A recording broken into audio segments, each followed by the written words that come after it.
বাংলাদেশের প্রথম ম্যাচ মাঠে গড়ালে ম্যাচ শেষে এবং ম্যাচের পরদিন এবং পরবর্তী ম্যাচ শুরু হওয়ার আগ পর্যন্ত চলবেই। একজন ক্রিকেটার তিনি আসলে কেমন করেন সেটার উপর ডিপেন্ড করে এই আলোচনা আসলে কত দূর কত দিন চলবে এবং পরবর্তী সময় তিনি কবে ফর্মে না ফিরলে ফর্মে ফিরবেন, আবার ফর্মে ফিরলে অফ ফর্মে যাবেন সেই আলোচনা চলবে। দেখুন, বাংলাদেশের বিশ্বকাপ মিশন আনুষ্ঠানিকভাবে শুরু হবার অপেক্ষার মাত্র ক ঘন্টা এবং এই অপেক্ষা শেষ হচ্ছে শ্রীলঙ্কার বিপক্ষে যে মাঠটা এই মুহূর্তে আমি রয়েছি, Grand Prairie International Cricket Stadium ডালাসে। সেই ম্যাচে বাংলাদেশের 11-এ কারা থাকবেন এটা নিয়ে মোটামুটি একটা চর্চা হচ্ছে। গেল কদিনে সবচেয়ে বড় যে চর্চা হয়েছে যে আসলে তাসকিন আহমেদ এবং শরীফুল ইসলাম এই দুজনই বাদ পড়বেন নাকি অন্তত শরীফুল বাদ পড়লেও তাসকিন খেলতে পারবেন সেই বিষয়টা নিয়ে। কিন্তু যত ম্যাচের সময় ঘনিয়ে এসেছে, যত বাংলাদেশের প্রবাবল 11 নিয়ে এক্সপেকটেশনস এবং একই সাথে টেনশন বেড়েছে, তখন একটা নাম দুয়ারে করা নাড়ছে, Liton Kumar Das L K D. Is he going to be the part of the 11 or not? যেই আলোচনাটা প্রত্যেক ম্যাচের আগে, সেটা হতে পারে ইন্টারন্যাশনাল ম্যাচ, সেটা হতে পারে ডিফারেন্ট ফরম্যাটের ম্যাচ, সেটা হতে পারে ইভেন প্রস্তুতি ম্যাচ, লিটন কুমার দাস সেরা 11-তে থাকবেন কি থাকবেন না, এটা যেন একটা প্রত্যেক দিন ওই যে আমরা যখন অ্যাসেম্বলিতে দাঁড়াই জাতীয় সঙ্গীত সবাইকে গাইতে হয়, শপথ করতে হয়, সেরকম লিটনকে নিয়ে এই প্রশ্ন তোলাটা বা প্রশ্ন হওয়াটা বা এই লিটনকে নিয়ে আলোচনা করাটা যেন একটা রুটিনে পরিণত হয়েছে। যে খবরটা রয়েছে, যতটুকু আমরা জানি যে লিটন কুমার দাসকে নিয়েই বাংলাদেশ শ্রীলঙ্কার বিপক্ষে, শ্রীলঙ্কা দলের টুকটাক এখানটায় মিটিং চলছে, ক্রিকেটাররা মাঠে নেমেছেন, যেহেতু আসলে প্রস্তুতির একদম শেষ পর্যায়ে তারা রয়েছেন এবং বৃষ্টি বাজে আবহাওয়ার কারণে বাংলাদেশ দল লঙ্কানরা তারা মোটামুটি একটা বিটার এক্সপেরিয়েন্সেস এর মধ্যে দিয়ে যাচ্ছে, তো তারা মাঠে নেমে পড়েছে এবং লিটন কুমার দাস তিনিও অন্য প্রান্তে মাঠে নেমে পড়েছেন। বাংলাদেশ ম্যানেজমেন্টের পরিকল্পনা 11-এ লিটন কুমার দাসকে রাখার। লিটন কুমার দাসকে নিয়ে বাংলাদেশ প্রথম ম্যাচে, বিশ্বকাপের অফিসিয়াল ম্যাচে শ্রীলঙ্কার বিপক্ষে নামতে চায়। এখন লিটনকে নিয়ে কেন নামতে চায় সেই প্রশ্নের উত্তর হয়তো আমরা পরবর্তী সময় পাবো। লিটন যদি ভালো খেলে দেন তখন টিম ম্যানেজমেন্ট বলতে পারবে যে আসলে খারাপ খেললো, আমার তার প্রতি সেই আস্থাটা ছিল।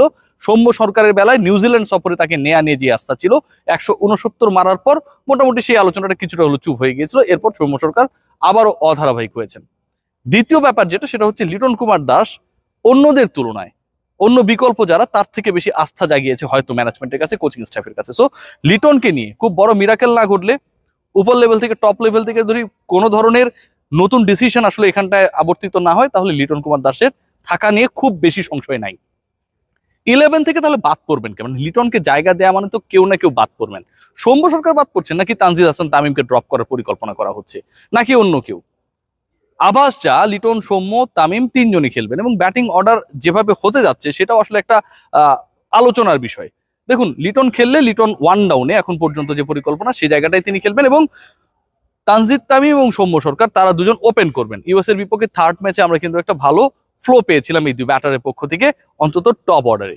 লিটন কুমার দাস যদি 3-এ নামেন, নাজমুল হোসেন শান্তর ব্যাটিং অর্ডার পিছিয়ে যাবে, তিনি 4-এ, 5-এ তাওহিদ হৃদয় এবং পরের যে দুটো স্পট রয়েছে সেই দুই স্পটে মাহমুদুল্লাহ রিয়াদ এবং সাকিব আল হাসান। সাকিব 6, মাহমুদুল্লাহ রিয়াদের অবস্থানটা হচ্ছে 7 নম্বরে, as per the plan made by the team management সোফার।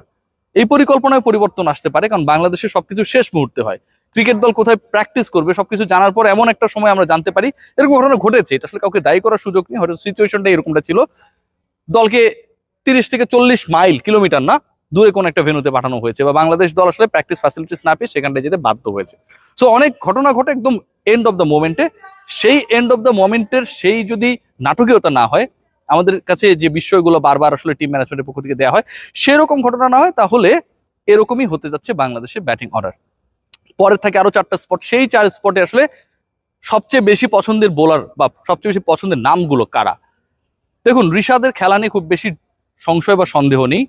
দুজন পেসার এবং এই দুজন পেসারের একজন তাসকিন আহমেদ যদি ঠিকঠাক থাকেন, এখন পর্যন্ত আবার তিনি খেলতে পারবেন এবং খেলার মতো অবস্থায় রয়েছেন, এবং আরেকজন মুস্তাফিজুর রহমান। সো 3টা স্পট চলে গেল। পঞ্চম যে ক্রিকেটার 11-এ যুক্ত হবেন, মানে আমি চতুর্থ যে ক্রিকেটার 11-এ যুক্ত হবেন, মানে 7-এর পরে 4 যে হিসাবটা আমি করছিলাম, যে রিশাদ, তাসকিন এবং মুস্তাফিজ, এরপরে যিনি যুক্ত হবেন, সাকিব আল হাসান তো ওদিকটায় রয়েছেন, তিনি আসলে স্পিনার হবেন নাকি পেস ডিপার্টমেন্টের কারো উপর টিম ম্যানেজমেন্ট ভরসা রাখবে? এটা একটা বড় প্রশ্ন এবং এই প্রশ্নের ধাঁধা মেলানোটা, উত্তর খুঁজে পাওয়াটা এখন পর্যন্ত আসলে সম্ভব না কারো পক্ষেই। দুজন ক্রিকেটারের নাম রয়েছে, তানজিম সাকিব ইনফ্যাক্ট তানজিম সাকিব এবং শেখ মেহেদী। শেখ মেহেদী যে প্রস্তুতি ম্যাচটা খেলেছিল ইন্ডিয়ার এগেনস্টে, 4 ওভারে 22 রান দিয়েছিলেন এবং টাইট বোলিং করেছিলেন। হি ওয়াজ টু গুড দ্যাট টাইম। আবার সাকিবকে নিয়ে মানে এখানকার উইকেট কতটুকু আসলে পেসারদেরকে সহযোগিতা করে, স্পিনারদের এগেনস্টে যায়, সেই হিসাব নিকাশগুলো রয়েছে। সো ওই হিসাব নিকাশ থেকে বাংলাদেশ 3 পেসার নিয়ে খেলানোর পরিকল্পনা করতে পারে। অপশন আবার রয়েছে ভিন্নভাবে। সৌম্য সরকার যদি একটা দুটা ঠিকঠাক ওভার করতে পারেন তাহলে সাকিবের প্রয়োজনটা থাকে না। সেক্ষেত্রে বাংলাদেশ শেখ মাহাদিকে দিয়ে 11-এ জায়গা দিয়ে এবং সেভাবেই করার চেষ্টা করবে, এবং সেই ক্ষেত্রে হয়তো বাংলাদেশের বোলিং ইনিংসে ওপেনার হিসেবে, ওপেনিং বোলার হিসেবে শেখ মাহাদিকে দেখা যেতেও পারে। সো ওভারঅল যে আলোচনা লিটন কুমার দাসকে নিয়ে, যে বিতর্ক, যে আলোচনা, যে সমালোচনা, এক্সপেকটেশনস, এবং একই সাথে হচ্ছে সেই এক্সপেকটেশন ফুলফিল করতে না পারা, সেটার আরো একটা চান্স লিটন কুমার দাস পেতে যাচ্ছেন। যারা তার এন্ড দেখে ফেলেছিলেন, ইউএস এর বিপক্ষে প্রথম যে বাংলাদেশ ম্যাচটা খেলেছিল সেটা কিন্তু একটা আন্তর্জাতিক ম্যাচ ছিল, সেই ম্যাচে তিনি ফেল করেছিলেন, ইনকামিং ডেলিভারি তিনি খেলতে পারেন না, পরপর 2-3টা ম্যাচে একইভাবে আউট হয়েছেন। প্রতিপক্ষ তার দুর্বলতার জায়গাগুলো জানে, এবং প্রস্তুতি ম্যাচ যেটা বাংলাদেশ খেলেছে সেখানটাও তিনি হচ্ছে 8 বলে 6 রান করে আউট হয়ে গেছেন।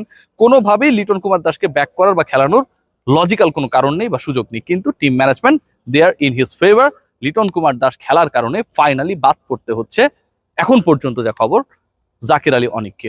কারণ লিটন খেলবেন, লিটন কিপিং করবেন, এবং জাকিরের জায়গাটাই লিটন খেলবেন আলটিমেটলি, যদিও ব্যাটিং ওয়াইজ তার নাম্বারটা, ব্যাটিং পজিশনটা হয়ে যাবে 3, এবং জাকির না থাকার কারণে সাকিব এবং মাহমুদুল্লাহ রিয়াদের ব্যাটিং পজিশন নিচে নেমে আসবে, এবং অন্য যে 4টা স্পট, সেই 4টা স্পটে বাংলাদেশ দল 2জন পেসার খেলাবে, রিশাদকে খেলাবে, সাকিব সহ 4জন স্পিনার হয়ে গেল।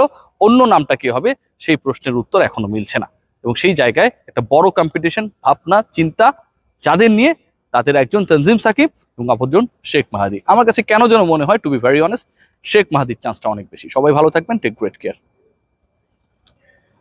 5 ম্যাচে 81 করেছেন, লিটন 36 রান করেছেন, আপনার স্ট্রাইক রেট 103, লিটনের হচ্ছে 83।